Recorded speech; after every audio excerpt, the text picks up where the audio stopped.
मुसलमान ने जोर जोर से नारे लगाने शुरू किए, इनकलाब जिंदाबाद। एक ऐसा पुलिस वाला जो पुलिस वाले होते हुए भी बड़ा स्मगलर था, जिसके नाम पर बड़े बड़े स्मगलिंग के केस होते थे। एक ऐसा पुलिस कमिश्नर जिसमें एक अलग ही रौब था। इस पुलिस कमिश्नर को बॉलीवुड के शहंशाह अमिताभ बच्चन के साथ कई बार देखा गया। आपको यह जानकर हैरानी होगी कि इस पुलिस कमिश्नर ने अमिताभ बच्चन पर गोली भी चलाई थी। गोली न चलाए, डॉन मुझे जिंदा चाहिए। अब आप सोच रहे होंगे कि ऐसा कौन सा पुलिस वाला था जिसने अमिताभ बच्चन पर गोली चलाई? जी हाँ, हम बात कर रहे हैं बॉलीवुड के उन कलाकारों की जिनमें अक्सर पुलिस इंस्पेक्टर या पुलिस कमिश्नर की भूमिका निभाने का जादू था। इफ्तिखार। आज हम आपको इफ्तिखार की जिंदगी और बॉलीवुड में उनके सफर के बारे में बताएंगे, जिनकी अदाकारी ने सभी को चौंका दिया था। तो चलिए जानते हैं कैसे इफ्तिखार की शुरुआत बॉलीवुड में हुई। और अगर आपको लगता है कि यह कहानी मजेदार नहीं है तो 7 एनियास रिवाइंड से जुड़िए। हम आपको हर बार कुछ नया और धमाकेदार दिखाएंगे। इफ्तिखार एक ऐसे कलाकार थे जिनकी जब पुलिस की वर्दी में पर्दे पर एंट्री होती थी तो ऐसा लगता था जैसे कोई असली पुलिस वाला सामने आ गया हो। उनकी पुलिस की वर्दी में एक अलग ही रौब था, लेकिन सिर्फ पुलिस या स्मगलर की भूमिकाएं निभाने तक ही वह सीमित नहीं थे। उन्होंने अपने करियर के शुरुआती दौर में हीरो के तौर पर भी कई फिल्मों में काम किया था। कारखाने में डाका डाला है और दरबान का खून करके फरार हो गया। वह सिर्फ अभिनेता ही नहीं बल्कि एक शानदार चित्रकार भी थे। उनका पूरा नाम था सैयदना इफ्तिखार अहमद शरीफ। उनका जन्म 22 फरवरी 1920 को जालंधर में हुआ था। हालांकि उनके पिता कानपुर में एक कंपनी में उच्च पद पर कार्यरत थे, तो उनका बचपन भी कानपुर में ही बीता। कानपुर से मैट्रिक की पढ़ाई पूरी करने के बाद इफ्तिखार ने लखनऊ कॉलेज ऑफ आर्ट्स में दाखिला लिया और चित्रकला में डिप्लोमा हासिल किया। चित्रकला उनका बचपन का शौक था जिसे उन्होंने पूरा किया, लेकिन उनका एक और शौक था जो बचपन से ही उनके दिल में पल रहा था, गाने का शौक। इफ्तिखार को गाना बहुत पसंद था और उनके पसंदीदा गायक केएल सहगल थे। वह गायकी में भी केएल सहगल की तरह ही नाम कमाना चाहते थे। यह वह समय था जब भारत में म्यूजिक इंडस्ट्री का केंद्र कोलकाता हुआ करता था और देश की बड़ी बड़ी म्यूजिक कंपनियां भी वहां स्थित थीं। इफ्तिखार के बारे में जानकर लगता है कि वह पर्दे पर ही नहीं, असल जिंदगी में भी कुछ अलग करने का जुनून रखते थे। 20 साल की उम्र में इफ्तिखार साहब कोलकाता पहुँचे, जहाँ उन्होंने HMV म्यूजिक कंपनी के ऑफिस में कदम रखा। वहाँ उनकी मुलाकात उस समय के दिग्गज संगीतकार कमल दास गुप्ता से हुई, जो HMV में काम करते थे। कमल दास ने उनका ऑडिशन लिया और उनकी गायकी से बेहद प्रभावित हुए। इसके बाद उन्होंने HMV के लिए 2 गानों का एल्बम रिकॉर्ड किया और फिर कानपुर वापस लौट आए। कानपुर वापस लौटने के कुछ ही दिनों बाद इफ्तिखार साहब को एक टेलीग्राम मिला जो MP प्रोडक्शन से भेजा गया था। टेलीग्राम में लिखा था कि वह जितना जल्दी हो सके कोलकाता लौट आएं। दरअसल कमल दास गुप्ता ने MP प्रोडक्शन के लिए फिल्म जवाब का म्यूजिक तैयार किया था और इफ्तिखार साहब की साफ जुबान और पर्सनैलिटी से बहुत प्रभावित थे। इसी वजह से उन्होंने MP प्रोडक्शन में इफ्तिखार को एक्टर की भूमिका में नौकरी देने की सिफारिश की थी।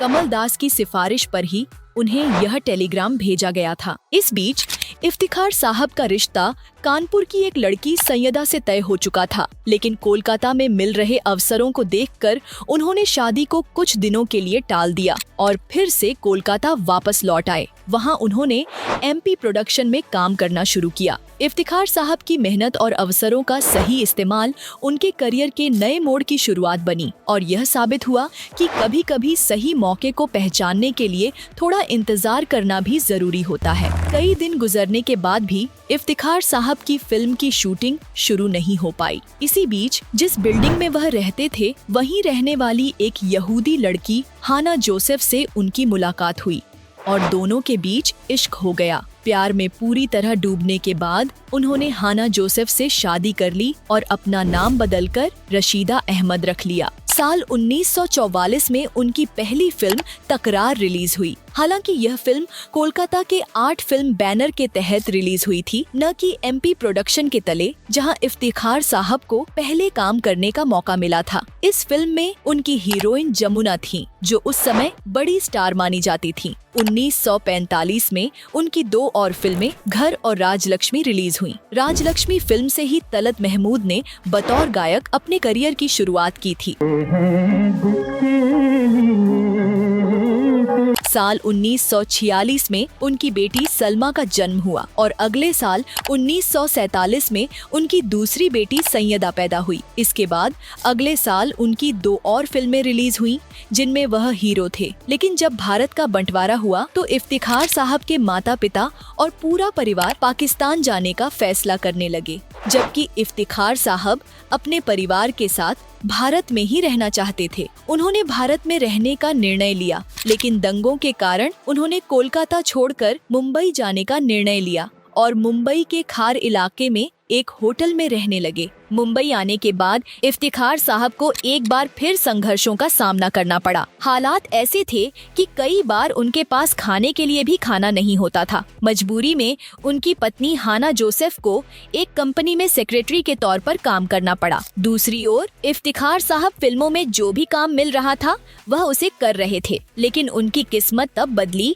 जब वह बॉम्बे टॉकीज में महान अभिनेता अशोक कुमार से मिले। यह मुलाकात पहले कोलकाता में हुई थी, जब अशोक कुमार को पता चला कि इफ्तिखार साहब एक बड़े चित्रकार हैं। अशोक कुमार ने उनसे पेंटिंग सीखने की इच्छा जाहिर की और फिर मुंबई में जब उनकी मुलाकात हुई तो इफ्तिखार साहब ने उन्हें पेंटिंग सिखाई। अशोक कुमार साहब इफ्तिखार से काफी बड़े थे, लेकिन वह हमेशा उन्हें पेंटिंग में अपना गुरु मानते थे। अशोक कुमार की मदद से इफ्तिखार को कई फिल्मों में काम मिला। 1950 और 1960 के दशक में इफ्तिखार साहब ने लगभग 35 फिल्मों में काम किया, लेकिन वह पहचान नहीं पा रहे थे जो वह चाहते थे। फिर 1978 में फिल्म इत्तेफाक आई, जिसमें इफ्तिखार साहब ने पुलिस ऑफिसर का किरदार निभाया था और इस फिल्म ने उन्हें एक नई पहचान दिलाई। इसके बाद उनकी किस्मत बदल गई और उनके पास फिल्मों का अंबार लग गया। इफ्तिखार साहब अपनी कामयाबी का श्रेय हमेशा अशोक कुमार को दिया करते थे। वह कहा करते थे कि उनकी मदद से ही फिल्म इंडस्ट्री में उन्हें एंट्री मिली थी। इसके बाद उन्हें एक से बढ़कर एक फिल्में मिली और इफ्तिखार साहब ने कई बड़ी फिल्मों में काम किया। अपने तकरीबन 50 साल के फिल्मी करियर में उन्होंने 300 से भी ज्यादा फिल्मों में अभिनय किया। 1955 में रिलीज हुई दिलीप कुमार की यादगार फिल्म देवदास में इफ्तिखार साहब ने दिलीप कुमार के लालची भाई विजय दास का किरदार निभाया था। 1930 के दशक के आखिरी सालों में अपने करियर की शुरुआत करने वाले इफ्तिखार साहब की आखिरी फिल्म काला कोट थी, जो 1993 में रिलीज हुई। हालांकि उनकी आखिरी रिलीज फिल्म यार मेरी जिंदगी थी, जो 2008 में रिलीज हुई। इस फिल्म के रिलीज के वक्त इफ्तिखार साहब को दुनिया छोड़े हुए 12 साल हो चुके थे, क्योंकि यह फिल्म काफी लेट रिलीज हुई थी। इफ्तिखार साहब की निजी जिंदगी में एक गहरी छाप थी, क्योंकि उनके अधिकांश परिवार के सदस्य 1943 में देश के विभाजन के समय पाकिस्तान चले गए थे, लेकिन उनका अपने परिवार से संपर्क हमेशा बना रहा। इफ्तिखार साहब कभी कभी पाकिस्तान अपने भाइयों से मिलने जाते थे और परिवार को भी साथ लेकर जाते थे। एक बार उनकी बेटी सलमा ने बताया था कि पाकिस्तान के रावलपिंडी में उन्होंने सैयदा से भी मुलाकात की थी, जिनसे इफ्तिखार साहब का रिश्ता तय हुआ था, लेकिन इफ्तिखार साहब ने उससे शादी नहीं की। सैयदा इफ्तिखार साहब से बहुत प्यार करती थी और उनका नाम लेकर आजीवन शादी नहीं की। इफ्तिखार साहब ने अपनी छोटी बेटी का नाम सैयदा रखा था, जिसकी शादी मुंबई में हुई थी। लेकिन एक दिन जब सैयदा की तबीयत बहुत खराब हुई और चेकअप करवाया गया तो पता चला कि उसे कैंसर है। 5 साल तक इलाज कराने के बावजूद सैयदा को बचाया नहीं जा सका। इफ्तिखार साहब अपनी बेटी को हर दिन तिल तिल मरते हुए देख रहे थे और कहीं न कहीं वह भी अंदर से टूट रहे थे। अपनी बेटी के गम को सहन करना उनके लिए मुश्किल हो रहा था, लेकिन उन्होंने खुद को मजबूत बनाए रखा और इलाज करवाते रहे। लेकिन 1995 में सैयदा का निधन हो गया।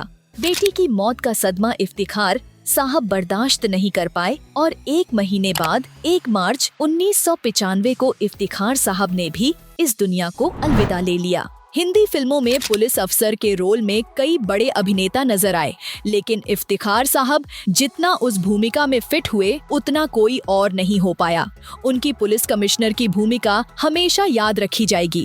इफ्तिखार साहब ने उस रोल में ऐसा रोब डाला कि अब जब भी पुलिस अफसर का जिक्र होगा उनका नाम जरूर लिया जाएगा। तो क्या आप भी इफ्तिखार साहब की तरह अपनी जिंदगी में पुलिस अफसर की तरह कड़क बनना चाहते हैं? तो फिर 7 एनियास रिवाइंड से जुड़िए और देखिए हर बड़े सितारे की कहानी